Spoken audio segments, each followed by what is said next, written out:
hands up, now both hands down. Cox is happy and ready. Off they go then, women's 8. A little bit of a delay at the start as Sasha Adwani, the Cox for the University of London and Imperial College, wasn't happy. Then Erin Wysocki-Jones also unhappy. Just watching the Leander Club and University of London boat drifting out, but Gwyn Batten at the moment is happy. She may get busy with her flag in a moment. Gone pretty central, haven't they, off the Buck station? Yes, that's unusual for a Cox. Well, this is an all-British race. The boat on the right side of your screen is the current Great British Women's 8, and the crew on the left and the far side is the current under-23 British 8. Yeah, that's right. Looking at the 8 that won silver in Poland for Great Britain at the last World Cup. Quite a lengthy chat with Catherine Douglas, who's in 6th seat last night. They're very hopeful of reaching the final this afternoon, obviously. They'll be keen to progress through to tomorrow's final, and they sounded pretty confident at the moment. They beat the Americans in Poland, which was a real feather in their cap. They were celebrating that. Well, that was the first time since 1997, 20 years that they beat the Americans. Unfortunately, the Kiwis were there to take a bit of the joy out by finishing just in front. Yes, that took some of the joy away from the moment, but nonetheless, that was quite a coup. I think a lot of the Americans were doubling up in other events as well, but regardless, it was a fine effort. Exactly, regardless, a race is a race. Exactly. And now they're showing the difference between the national squad and the under-23 squad. Yes, the University of London and Imperial College. Names for the future. Perhaps not names for right now, though, based on what we've seen so far. Now, the crew on your right, the under-23 8, had to come through qualifications. So good for them to make it to Saturday. Yeah, very good. It has got 3 of the team that won silver at last year's World Championship. Charlotte Hodgkins-Byrne, Heidi Long, and the Cox, Sasha Adwani, as well. We're all silver medalists at the World Championships last year. Obviously an Olympic year, so take that into consideration. But regardless, good achievement. And then having a look at the GB Women's 8, who have got this race settled down nicely. Annie Withers, you can see her nearest to the camera in the white vest in the bow seat. Sarah Parfitt, Anastasia Chitty, Rebecca Chin, Josephine Ratton, Catherine Douglas, who I mentioned, Fiona Gammond, Rebecca Shorten's in the stroke seat. And they're chopping and changing with the Cox at the moment.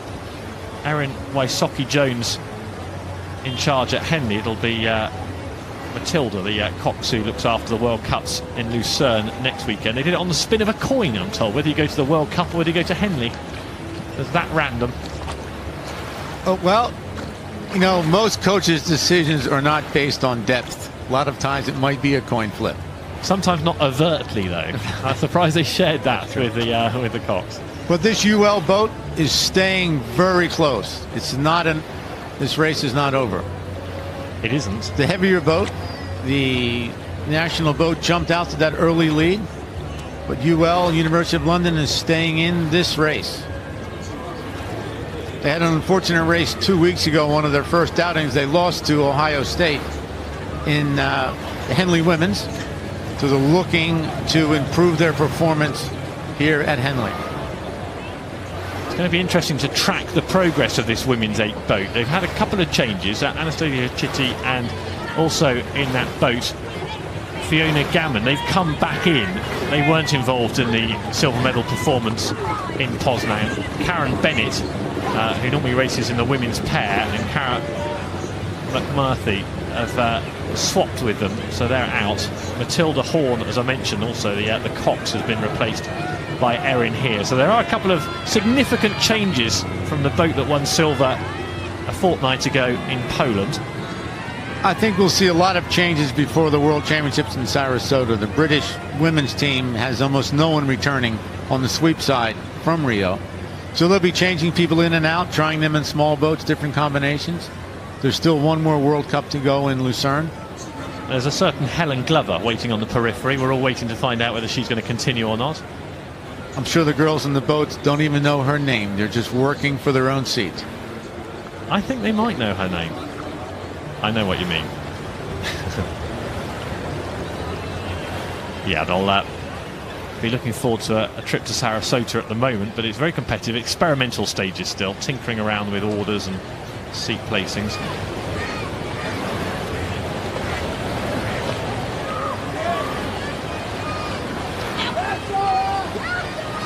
The fact that there's a women's 4 at the Olympics for the first time in 2020 is a consideration as well. Extra options.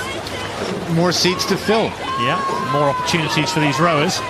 Unfortunately, that's more choices for the coaches. More spins of the coin then. Here they are coming into the stewards' enclosures. And the GB Women's 8, Leander Club and University of London, the tag that they're rowing under this afternoon, have this race under control, as they have had from the start. They haven't had it all their own way, have they? University of London and Imperial College deserve lots of credit because they've hung on in there. Actually, they're not letting them go. They're like a terrier. They'll just continue to chase you and try to track you down. They're trying to force an error, aren't they? You never know. If you can keep up in contention, the catching of the crabber, smack into a boom, who knows what might happen. But you've got to be there, haven't you, to take opportunities. We saw that happen a few races ago in the goblets, with the Italians having trouble steering. Very nice rowing as they come to the progress board. In front of stewards in a moment. And another good performance and another big race to look forward to tomorrow for this Women's 8, who are busy, having been out in Poland, training down the road at Caversham at the Redgrave and Pinsent Lake. Now into the final tomorrow of the Remenham Challenge Cup. And then in a week's time they'll be out at the 3rd World Cup Regatta of the summer in Lucerne in Switzerland. But their minds at the moment will be very focused on what they've got to do on this famous stretch of the Thames. The Leander Club and University of London, the GB Women's 8, progress through to tomorrow's final of the Remenham Challenge Cup. Solid performance that, as we might have anticipated. Yes.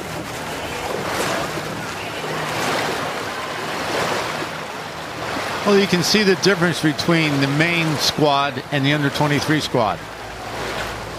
Competitive, but the more experienced ladies do win out.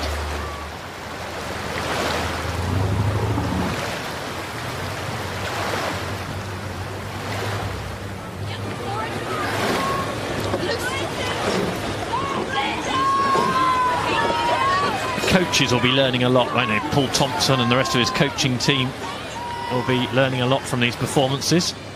They certainly will. Unfortunately for the ladies, that'll mean more seat changes. Inevitably. More uncertainty. But they had a very good performance here. They'll be looking forward to Sarasota in some boats.